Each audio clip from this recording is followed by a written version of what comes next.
Reading Elder Scrolls lore books so you don't have to. Lycanthropic Legends of Skyrim.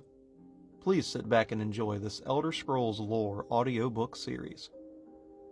I had heard the same rumors as everyone else, that the province of Skyrim was awash in various forms of lycanthropy. I had studied werewolves for some time, and was keen to see if these rumors of werebears were actually substantiated.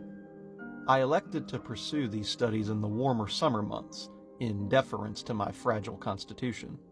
One quickly finds that common villagers are of practically no use in this land, whereas in Cyrodiil, even the youngest child can tell you the true fauna that inhabit the environs. Here, I find alleged wise men recounting tales of unicorns and flying horses directly alongside their stories of werebears, so I don't put any stock in their rumors. They certainly have their traditions for warding off werebears, like certain plants and ceremonies, but nobody can attest to even having seen one firsthand, much less possess any sort of artifact. Everyone has a cousin or a friend who saw one once, but when pressed, these stories fall apart. I don't wish to completely discount these stories, but I also must conclude that they may have spun out of some wild retelling of a particularly vicious, but mundane bear.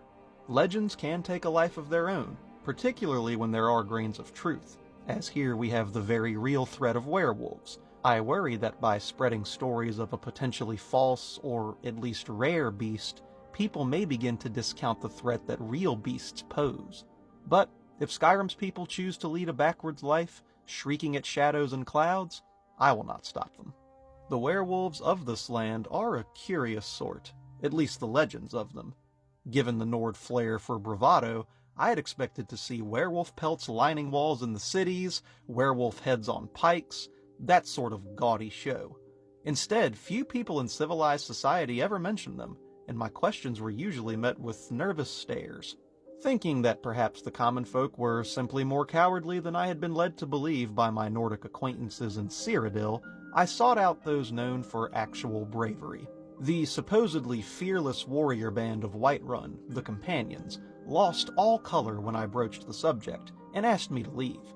I had thought better of them, and was disappointed at how quickly brave men and women can be intimidated by stories.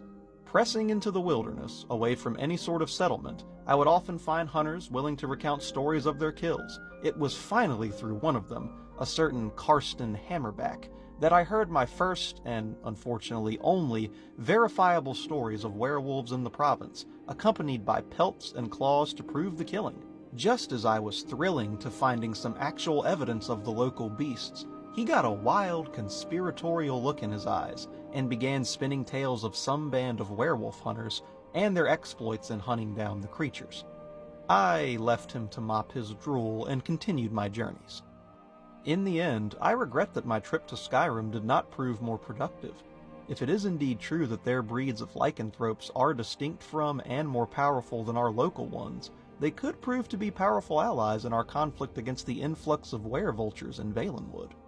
If they have grown as great and terrible as my friend Galion asserts, they could soon threaten the interior of Tamriel.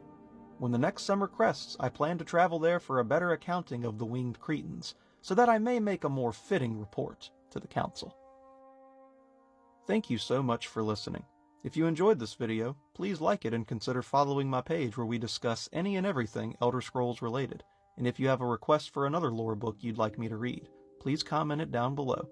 Stay tuned for the next Elder Scrolls lore audiobook, here on Elder Scrolls Talk.